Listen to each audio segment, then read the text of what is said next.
And we start the real story today with a Fox News alert. The ball in the Senate's court now.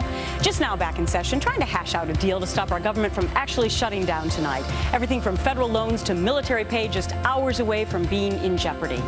Plus, Amanda Knox back on trial in an Italian courtroom 2 years after her acquittal. We'll tell you why and why she is not there and says she's not going to be there. And Donald Trump is in the House, how he says we can solve the budget showdown, and what he thinks about the push to defund Obamacare. It's time to get real.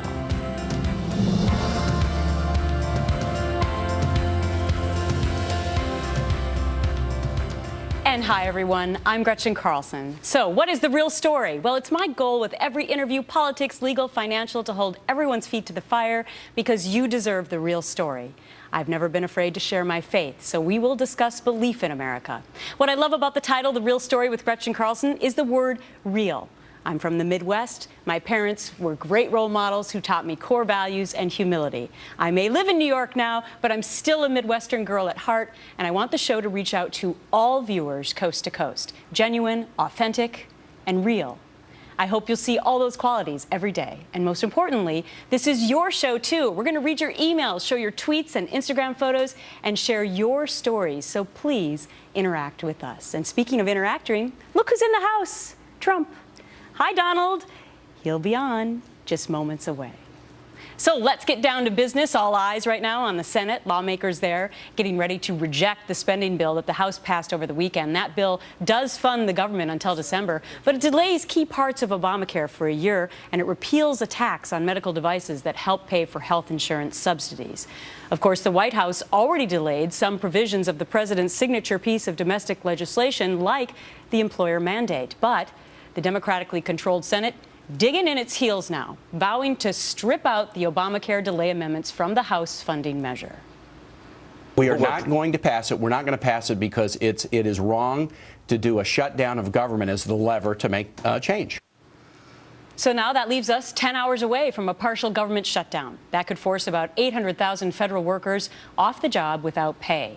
And while military service members would keep working, they may not get paid to do so. Plus, families who lost loved ones fighting for our country would see a delay in death benefits.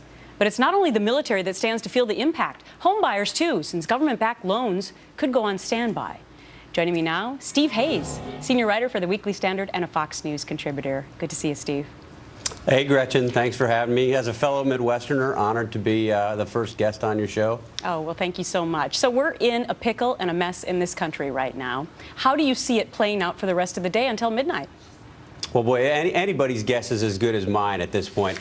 You've got some negotiations going on right now on Capitol Hill. You've got House Republicans meeting behind the scenes, trying to talk about what comes next in a members-only meeting that will keep staff out, I think, so that they can avoid leaks and they can have sort of a real roll-up-your-sleeves, let's figure this thing out discussion. You've got late word in the last half hour, 45 minutes, that Mitch McConnell is proposing, or at least floating the idea of a potential 1-week continuing resolution that would allow negotiations to continue through the next week. Democrats have responded thus far by saying, look, there are no negotiations right now. Why would we want to continue this for another week if there aren't going to be negotiations? So it's sort of like a game of a hot potato. And if you're in the Senate right now and you're Harry Reid, you maybe want to hold on to the hot potato as long as possible because by the time you deliver it over to the House, it's too late. Right. I think this is where Republicans are in a pickle right now. I mean, Democrats, as Republicans have argued, Democrats want a shutdown. This is something Democratic members of Congress have said privately. They've talked about it with their Republican colleagues in moments of candor. They want a shutdown, and Republicans at this point have been reduced to saying, look, if you don't give us what we want, we're going to, the government will shut down. But Democrats want a shutdown, so there's not really much leverage. I think Republicans would be much wiser to move this debate, to shift this debate, and narrow the focus of the debate to the debt ceiling in a couple weeks. All right, so the message coming from Steve Hayes. If the Republicans are listening in the House, it'll be interesting to see if they do, Steve. Thanks so much. We'll see you again soon. Thanks.